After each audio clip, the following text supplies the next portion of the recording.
Long ago in Greece, a woman and her daughter, Miriam, held each other fast as they looked above at the sky. Some villagers kneeled with covered faces, some wailed, and some merely stood and gazed at the rock in the sky hurtling towards them.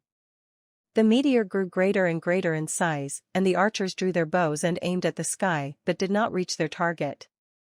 The armies of the king shot projectiles from their cannons unto the heavens. People prayed and mourned, they donned sackcloth and covered their heads with ash. Some people hid in caves and others in their homes. The sky grew dark and at night the red rock lit the firmament. The people despaired and began to pray to their gods that the meteor may not reach them. They prayed to their idols and gods to be delivered. People sacrificed unto their gods, and there was great strife, disorder, violence, and looting everywhere. One person said, "Let us eat and drink, for tomorrow we shall die." And many thieves stole gold and silver from homes and robbed stores and banks. Miriam, a young girl, cried out amongst the crowd, "Why do we steal what does not belong to us, when the stars themselves are falling from the sky, and tomorrow we may be no more?"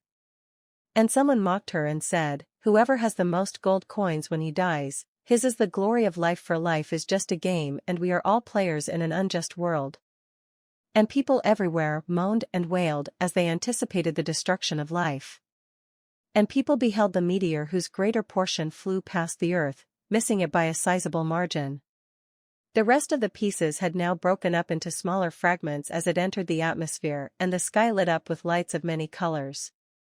And the people saw before them a rainbow as a banner in the sky, and they remembered God's promise to Noah, that never again would he destroy the earth as he had by water.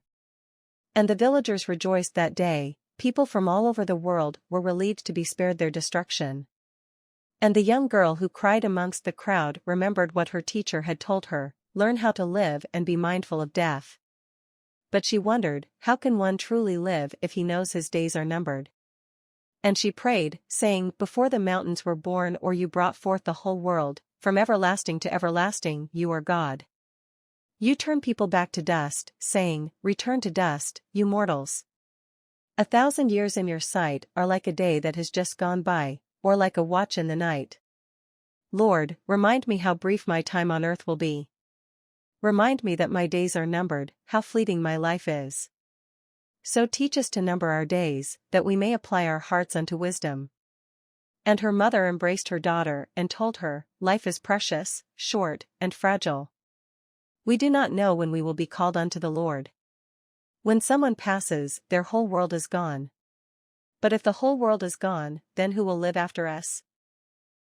You see, whenever someone passes away, an irreplaceable beauty of the world is snuffed out. There is beauty and a reflection of the fire of life and goodness in each person's heart. Try to find it and fan it into flames so that others may remember the kindness of God in their hearts. Don't lose hope that there is goodness in people, that though we may have the same fears and similar struggles, we fundamentally need to believe in something greater in order to have hope.